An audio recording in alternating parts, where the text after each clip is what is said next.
Did you know that pain is created in your brain? Did you know that the scientists now know that the feeling of pain is something your brain decides that you should experience, if it believes that there is a problem? Your brain can decide for you that you should feel pain, even if it only thinks there's a potential threat of tissue damage.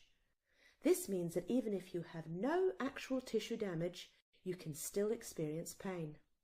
We also know from scientific studies that even when there is true tissue damage, your brain may not create the feeling of pain for you.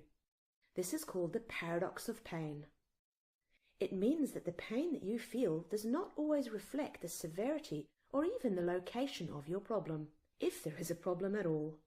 Science has shown beyond a doubt that pain is created in the brain. Sometimes pain can be very helpful and informative. Our brains create for us the experience of pain to let us know that something is not okay. Maybe we are overexerting ourselves, or repetitively bending in awkward postures, causing harm to the body. Maybe we have an injury that we may need to be careful with to allow the body to heal and to avoid further damage. The pain can let us know what not to do while the body heals the problem. This pain is helpful and informative.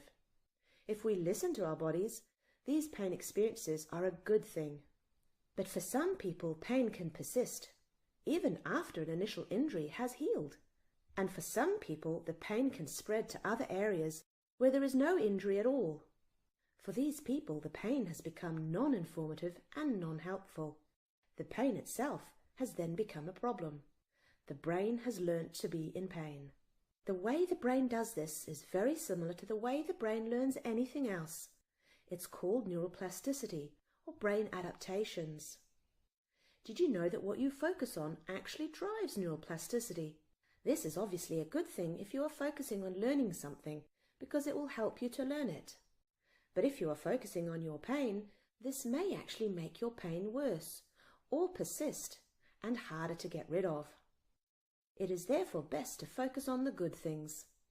Focus on what is working well. Focus on what makes you happy. Focus on what you are grateful for. This alone can help you heal.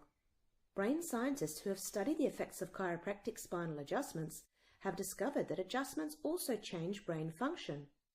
Chiropractic has a neuroplastic effect on the brain. In particular, adjustments change function in a part of the brain called the prefrontal cortex.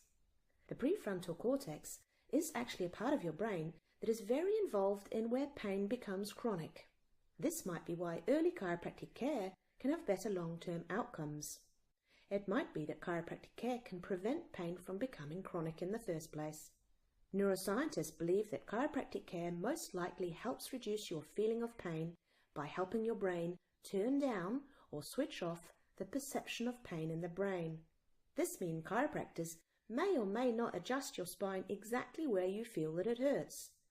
They are looking for parts of your spine and body where there is a lack of proper movement and will adjust you there, so don't worry if it's not exactly where you feel the pain is.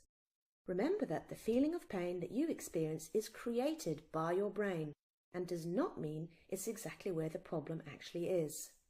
Chiropractors are very good at finding the parts of your spine and body that need to be gently adjusted. Research studies have shown that adjusting your spine helps your brain to know more accurately what is going on in your body, so that it can more appropriately respond to what's going on and control your body better. It improves your brain-body communication. Let me give you an example. My friend Glenn had for many years suffered with knee pain. He played a lot of rugby when he was younger. He had all kinds of medical treatments for his knee, including arthroscopic surgery, but nothing helped. In the end, he tried chiropractic, only to help out his mate Chris, who was training to become a chiropractor. This chiropractic intern, Chris, did not even adjust his knee, but instead focused on Glenn's pelvic joint and his neck, because that's where he had poor spinal movement. Glenn could not believe it, because his knee pain went away almost immediately. Glenn now gets adjusted regularly to make sure his brain-body communication is as accurate as possible so he can feel great and function at his best potential. For more information, go and see your family chiropractor so you can sort out the pain in your brain.